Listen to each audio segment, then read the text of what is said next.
राजधानी रांची के डुरंडा थाना क्षेत्र में आपसी विवाद के कारण जो है दुकान में तोड़फोड़ होती है और उसके बाद जो है एफआईआर दर्ज भी होती है, लेकिन एक तरफ कार्रवाई और दूसरी तरफ जो है कार्रवाई नहीं। ये सवाल जो है जो जिनके दुकान तोड़फोड़ या रंगदारी मांगी गई थी वो लोग जो है यहाँ के जिला प्रशासन से पूछ रही है कि आखिर क्यों। ये सवाल जो है बार बार ये लोग पूछ रही है या पूछ रहे हैं कि आखिर क्यों एक पक्ष में कार्रवाई या दूसरा पक्ष में नहीं कार्रवाई। ये पूरा मामले को लेकर जो है ये थक गए, हार गए जिला प्रशासन की ओर से। उसके बाद जो है माननीय न्यायालय के ओर मूव किए। उसके बाद एक लिखित आवेदन जो है माननीय न्यायालय को भेजने के बाद जो है हटिया डीएसपी और डुरंडा थाना प्रभारी को एक नोटिस जारी की गई कि आप लोग जो है 4 वीक जो है 4 सप्ताह के अंदर आप लोग जवाब दें। हमारे साथ दुकानदार के मालिक है, उनसे जानने की कोशिश करेंगे क्या हुआ था। सर, मामला डुरंडा थाना का है और हम लोगों के साथ 29 तारीख को मेरे दुकान में लूटपाट हुआ सर।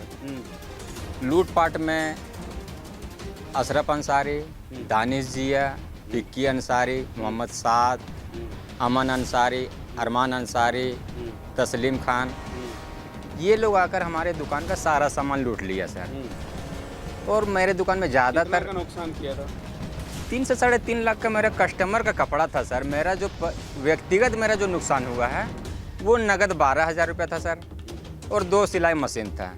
लेकिन ग्राहकों का जो कपड़ा है, हम लोग सिलाई का दुकान चलाते थे, ग्राहक का सामान लूट लिया, वो 3 लाख का है तो वो 30 लाख भी बोल देगा तो हम कुछ नहीं कर सकते हैं सर, क्योंकि वो किसी और का है। और इसका मामला जब हम डुरंडा थाना में दर्ज कराने गए तो उसको कार्रवाई करना चाहिए, लेकिन उन्होंने कोई कार्रवाई नहीं किया। और सर पूर्व में भी मेरे साथ में वो दिक्कत किया है कि उसी मैदान से अशरफ अंसारी अवैध वसूली करता था और हम उसका शिकायत डुरंडा थाना में गए तो उन लोग मामला को पूरी तरह से दबा दिया सर और एक साधारण पीआर बॉन्ड बनाकर अवैध वसूली के मामले को दबा दिया। और हम हताश होकर सीनियर एसपी रांची को आवेदन दिए कि मैं यहाँ डुरंडा थाना कोई काम नहीं कर रहा है, जिस पे उन्होंने जांच के लिए भेजा भी डुरंडा थाना और हटिया डीएसपी के पास में कि इसका मामला को अच्छे से संज्ञान में लीजिए और जांच कीजिए। इन लोगों के पास आया सर तो इन लोग को हम लोगों से यानी मेरे से लेना चाहिए था कि क्या मामला है, नहीं है, कौन ले रहा है आपसे रंगदारी। वो हमसे ये सब नहीं पूछ करके सर वो बोलता है कि तुम लोग का सॉर्ट आउट हो गया है, बॉन्ड तो बन ही गया था, अब लिख दो, यहाँ साइन कर दो, मामला को ख़त्म करो। और सर हम बोले कि जान का खतरा, हमको अशरफ अंसारी जान मारने का धमकी दिया है, मेरे पास रिकॉर्डिंग है, मेरे घर से उठा के लाया था, उसके बावजूद भी सर उन्होंने नहीं माना और धमकी देने लगा कि वो कोई मर्डरर नहीं है, ये है वो है, पक्षपात करने लगा। हम मजबूरन आ गए दुकान, हम बोले यहाँ से हमको न्याय नहीं मिलेगा। दूसरे दिन हमको हटिया डीएसपी प्रमोद कुमार मिश्रा हमको बुलवाएं अपने कार्यालय। उन्होंने वहाँ पे पहले से अशरफ अंसारी बैठा हुआ था सर और उसके सामने में बोल रहा है कि इनको पैसा क्यों नहीं देते हो। हम बोले सर ये गवर्नमेंट लैंड है, हम क्यों इसको पैसा दें, हम इसको क्यों पैसा दें। और सर आप कैसे बोल रहे हैं कि इसको पैसा दे दें, आप जांच कराए हैं, हम नगर निगम में जांच के लिए दिए हुए हैं और उन्होंने बात को नहीं माना और हमको धमकी दिया वहाँ भी कि नहीं तुमको पैसा अशरफ को देना है, नहीं दोगे तो मेरे अधीन जितने थाना पड़ता है सब में तुम्हारा नाम पे फर्जी एफआईआर करेंगे और इनकाउंटर करेंगे, जिससे हम बहुत हताश सर, बहुत डरे हुए भी हैं सर। हम कोई चोर बदमाश नहीं है, डकैत नहीं, क्रिमिनल रिकॉर्ड मेरा नहीं है सर। हम एक छोटा मोटा व्यापारी हैं और साधारण फैमिली से बिलोंग करते हैं, लेकिन हम डरते किसी से नहीं हैं। हम इसको लेकर के माननीय उच्च न्यायालय गए और एक रिट याचिका दायर किए हैं और वहाँ से अशरफ अंसारी, हटिया डीएसपी, डुरंडा थाना और राज्य सरकार को भी नोटिस जारी किया है और इन लोगों से हलफनामा मांगा है और अशरफ अंसारी से जवाब मांगा है कि वह उस जगह से अवैध वसूली क्यों करता है, पुलिस इस पर पक्षपात क्यों करता है, उसको दस्तावेज यदि है उसको नगर निगम आवंटित किया है, वो सारे दस्तावेज लेकर के माननीय उच्च न्यायालय जाए और दिखाए, ये अन्यथा उन पर कोई उचित कार्रवाई हो चुकी है। हमने राज्य सरकार को भी सर आवेदन दिए हैं मुख्यमंत्री सचिवालय में जा कर के और मुख्यमंत्री से भी हम थोड़ा सा नाराज़गी है, क्योंकि मुख्यमंत्री के पास विधायिका है, कार्यपालिका है, उसके बावजूद भी यदि हमको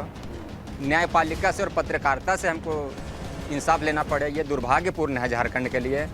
जिला प्रशासन में देखिए उच्च स्तर पे जो भी है वहाँ कहीं ना कहीं हमको विश्वास है, क्योंकि जिन पुलिस वाले को जैसे हटिया डीएसपी प्रमोद कुमार मिश्रा और दीपिका प्रसाद का हम आलोचना कर रहे हैं, वहीं किसी पुलिस एक ऐसा है जिनका हम प्रशंसा भी करेंगे सर। जब हम मुख्यमंत्री सचिवालय में आवेदन दिए तो वहाँ से जांच कमेटी बैठी सर, उसमें एक दीपक कुमार पांडे नाम का कोई थे रांची सदर थाना के, उन्होंने संज्ञान में लिया और काफ़ी अच्छे से जांच पड़ताल बैठाए भी, और उन्होंने नगर निगम टीम को, जो भी टीम गठित हुई थी उसके द्वारा जांच पड़ताल चालू किया। हटिया डीएसपी को जैसे पता चला सर प्रमोद कुमार मिश्रा को, उन्होंने फ़ौरन मेरे पे फर्जी एफआईआर कर दिया सर। लूट का मामला मेरा दर्ज नहीं करके मेरे भांजे को 12 तारीख को अवैध तरीके से उठा लेता है, एक ग्राहक के यहाँ कपड़ा देने का क्रम में। और सर बिना कारण बताए जब उसके परिवार के लोग गए, हमारे भांजे के यानी कि मेरे बहन लोग, तो उनको कारण नहीं बताया कि किस कारण से उनको अरेस्ट किया गया है। उसी दरमियान सर पूछताछ के लिए बोला रखे हुए हैं, एक दिन रखा कोई दिक्कत नहीं, दूसरा दिन 12 को उठाया, 13 को मेरी बहन गए, 13 को कारण पूछा, 13 को नहीं बताया, 14 को कारण पूछा, 14 का नहीं बताया। हम लोग 14 तारीख को भी दिए हैं जाके राज्य के महिला आयोग में, हमारी बहन लिख के दी है कि हमारे साथ में, हमारे लड़के के साथ में जिसका नाम अल्तापुर बबलू है, उसको टॉर्चर किया जा रहा है और फर्जी केस बना के उसको भेजने का तैयारी कर रहे हैं। इन लोगों के पास से क्या रिजल्ट निकला? आप तो लिख के दे दिए, सारा का कुछ हो गया क्या? हम अभी भी जाते हैं सर दुकान लगाने के लिए, इन लोग भागा। राज्य आयोग को दिए आप लोग, तो आपका बेटा के खिलाफ क्या कुछ कार्रवाई हुई? अभी भी धमकी मिल रहा है सर, आज भी धमकी मिल रहा है इन लोगों के द्वारा। इस कदर धमकी दे रहा है, हमारे पास प्रूफ है सर। इंस्टाग्राम आईडी से धमकी देता है कि केस को वापस लीजिए अन्यथा जान से मार देंगे। बताइए इस कदर का धमकी देना चाहिए? यहाँ पे कहीं ना कहीं प्रशासन का मिली भगत है सर। गोंडा थाना पूरी तरह से हम लोग को एकदम हावी हो चुका, जिससे कि यहाँ का सारा अपराधी लोग का मनोबल बढ़ा हुआ है और एक साधारण परिवार का व्यक्ति लोग को मुश्किल में। पूर्व के जो डीजीपी थे उनको भी हमने आवेदन दिया था कि इन्होंने इनकाउंटर करने का हमें धमकी दिया है। डीजीपी को दिए हैं, डीआईजी को दिए हैं, एसएसपी को दिए हैं, एसपी को दिए हैं, डीसी को दिए हैं। हमने तो संबंधित सभी बड़े अधिकारी को आवेदन दे दिया। एक्शन क्या हुआ? कोई एक्शन नहीं देके तब जाकर के हम माननीय उच्च न्यायालय में गए हैं और चाहेंगे अगर फर्जी केस करना है तो करें, हमको कोई आपत्ति नहीं है। आपके ऊपर कुछ भी होता है तो जिम्मेवार कौन रहेंगे? जिम्मेवार हटिया डीएसपी रहेंगे, अशरफ अंसारी रहेंगे, और जितने भी क्रिमिनल गुंडा जिनका नाम दिए हैं, जान का खतरा है तो जिम्मेवार तो अशरफ अंसारी और डीएसपी रहेंगे सर। जी बिल्कुल। तो आपने सुना कि ये पीड़िता है, पीड़िता लगातार जो है यहाँ के मुख्यमंत्री और यहाँ के डीजीपी से गुहार लगा रहे हैं कि शायद जो है जो हमको धमकियां दे रहे हैं उन लोगों के ऊपर कुछ न कुछ कार्रवाई होना चाहिए, लेकिन अभी तक कुछ कार्रवाई नहीं हो रही है। आखिर क्यों?